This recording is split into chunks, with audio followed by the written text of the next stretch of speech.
Professor JV, essas coisas indicam que o catolicismo entende o reino de Deus como um reino, isto é, com reis, príncipes, assessores da corte, súditos, criados, cônsules, nobres, serviçais, etc. Então pergunto, de onde a igreja tirou esta ideia de hierarquia e a aplicou ao discipulado cristão e à doutrina da salvação?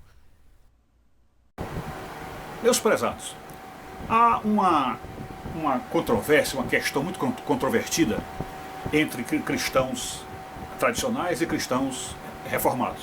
Digamos então, entre catolicismo e protestantismo. Há uma questão bem pontual, da qual nós vamos tratar agora. É a questão que foi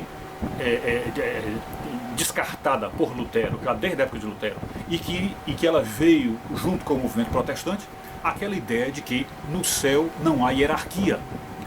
Hierarquia, evidentemente, aceita pelos protestantes, é apenas a hierarquia de um Deus como Senhor, como Rei, como Todo-Poderoso, e o resto como o seu bando de súditos. Todos como que em igual condição, todos como que numa mesma postura, e em algumas correntes protestantes é que existe alguma diferença entre alguns que foram galardoados com menos ou com mais galardão, mas jamais mencionando essa questão da hierarquia propriamente dita. Ou seja, de que Deus tenha no seu reino um conjunto ordenado de postos e de cargos e de funções, onde se pode dizer do subalterno ao chefe imediato, ao subchefe, ao chefe, etc. Então esse tipo de coisa o protestantismo geralmente rejeita. E acreditamos que a rejeição de Lutero para esse tipo de ideia se deveu ao fato da Igreja Católica colocar ao lado do reino de Deus esses cargos, esses principados, esses governos e esses níveis hierárquicos que até chegam a colocar degraus no contato e na comunhão com Deus, como se dissesse assim: para chegar até o nível de estar face a face com o Senhor e conversar com Ele, há necessidade de você ir aos degraus. Primeiro fala com o subchefe, depois com o subchefe, depois com o chefe, depois com o chefe superior, depois até chegar a Deus. Então esta ideia foi fragorosamente rejeitada pelo protestantismo. Porém, agora começamos a vislumbrar alguns sinais de que isso de fato acontece. E nem precisamos aqui entrar no mérito daquela questão que é a parte, vamos dizer assim, mais detestada pelo protestantismo e também a parte mais evidenciada dessa questão da hierarquia. É aquela frase que hoje se encontra até em adesivos de automóveis, quando se diz assim: tudo com Jesus, nada sem Maria.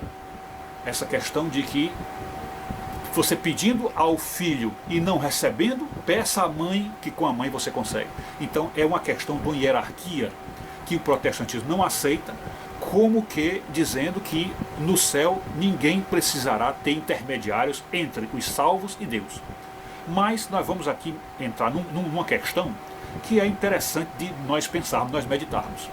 Observe que lá no Evangelho segundo São Lucas, evidentemente essa passagem também tem em outros evangelhos sinóticos, mas a de Lucas é que nós encaramos assim de uma maneira mais clara, mais evidente, é quando Jesus está com os discípulos, com os apóstolos, e começa o assunto a entrar nessa questão da volta de Jesus, do fim do mundo e tudo, e aí Jesus faz aquela pergunta, após São Pedro perguntar: Senhor, mas tu falas essas coisas para nós ou para todo mundo? E aí Jesus mal responde São Pedro e sai assim de sopetão e diz: quem é, pois, o servo fiel e prudente, a quem o seu Senhor, quando voltar, o encontrar fazendo assim?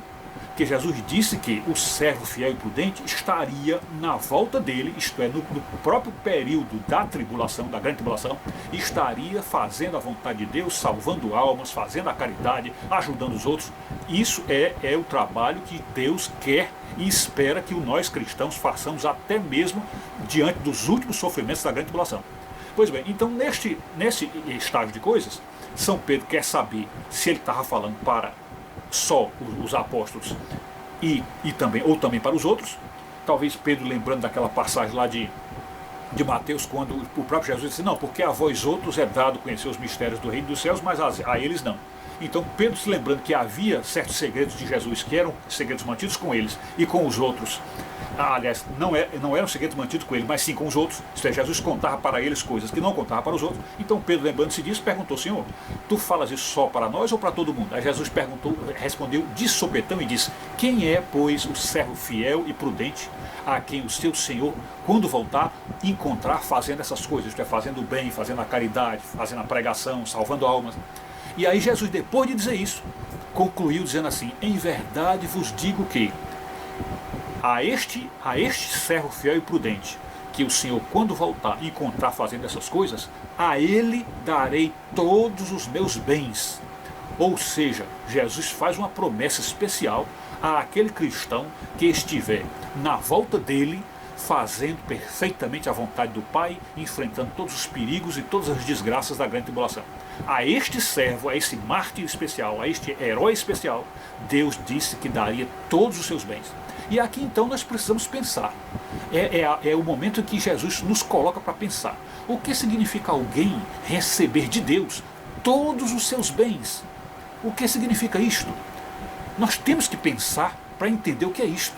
Quando Jesus diz que daria a alguém todos os seus bens, evidentemente que dentro da expressão todos os bens está também o poder hierárquico, está também o poder político, está também o controle sobre todas as nuances do reino, estão todos os bens do reino, e entre os bens inclusive as armas de defesa do reino. Tudo isso é dado a uma só pessoa, fora galardões, fora as alegrias, as bênçãos, tudo isto é dado a uma só pessoa.